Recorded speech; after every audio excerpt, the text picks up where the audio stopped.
Okay, so I want to spend some time talking about the elements of art.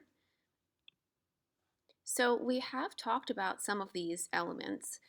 Just to review, the elements are shape, value, texture, space, color, line, and form.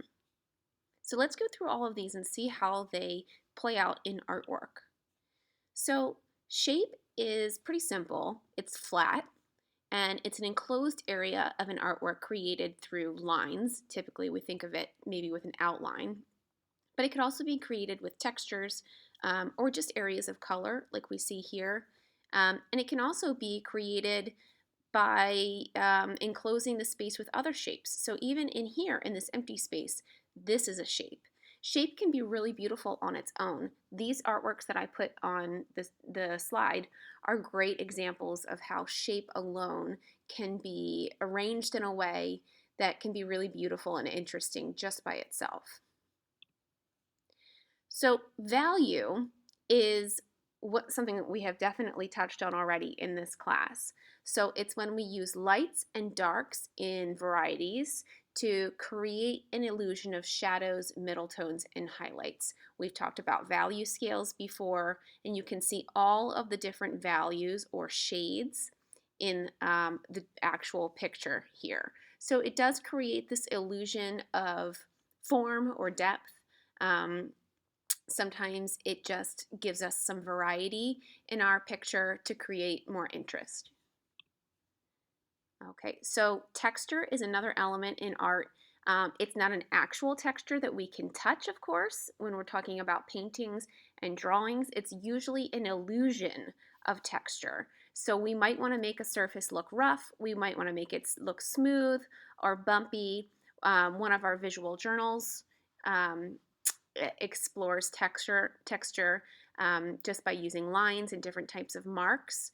So, Vincent van Gogh here was famous for creating paintings that had a lot of visual texture. They even had physical texture. If you were to actually touch his paintings, they'd feel bumpy. But even right now, we can't touch this painting, but there is this illusion of a rough, bumpy surface. And he's done that by sort of the way that he uses the brush in these sort of short little marks by layering the paint on top of itself.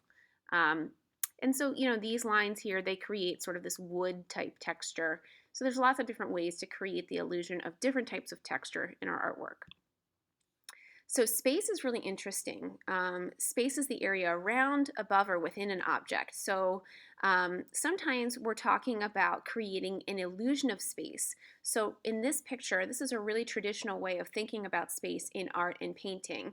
And there is often this assumption that we're trying to create an illusion of space, like that it looks like we could walk into this space, that this is no longer just a flat canvas, that it looks like something that has depth, right? It has a background, it has things in the middle ground, it has things that are close up to us, even though we know this is actually just a flat canvas, right?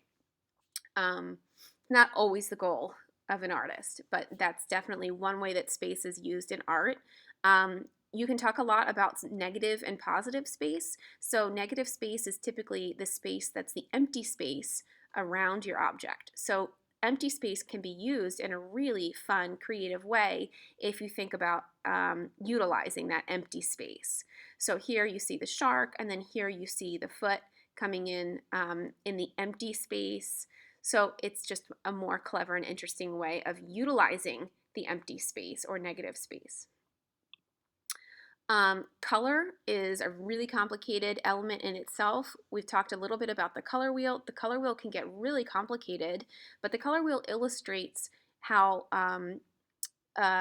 color theory works. So color theory kind of tells us about how colors interact with each other.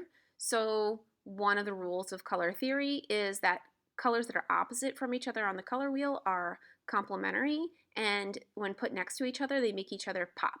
So yellow and purple, when they're put next to each other, they make each other shine more than any other pair would do. Like, you could never make yellow look brighter than if you were to put it next to purple. Same goes for red and green and orange and blue.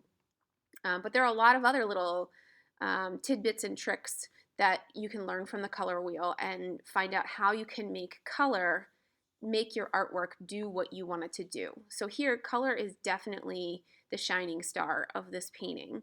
So it looks sort of wet down here. This has a lot to do with the color choices, the tints and the shades, you know, mixing some colors with white, mixing some colors with black, mixing some complementary pairs together in some areas, putting some complementary pairs next to each other in some areas, playing with intensity and brightness. So all of those things are at play here in the way color is creating this scene for us. Line is another amazing element that can be utilized in its own special way.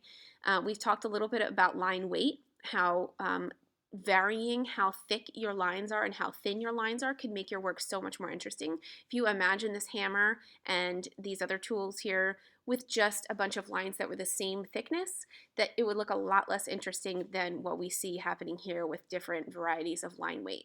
Here, we're getting this form, almost like an illusion of 3 dimensions with this apple, just by using line, the direction of these lines. There's no value, no shading, no color. Just by putting the lines in a particular direction, you're creating this illusion of 3 dimensions. And here, we're getting sort of this sense of rhythm or movement by the way this line moves in this really gestural kind of continuous way across the composition.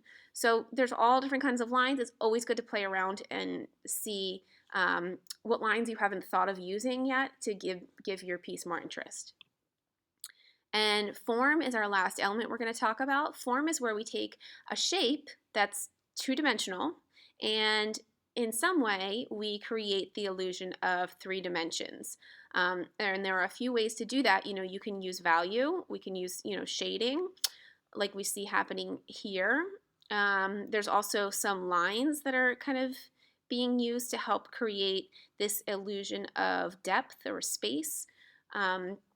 And here it's just line that has turned some flat shapes into something that's more 3-dimensional. So they have to have length, width, and height, not just length and height, right? They have to go, or not just length and width, I should say.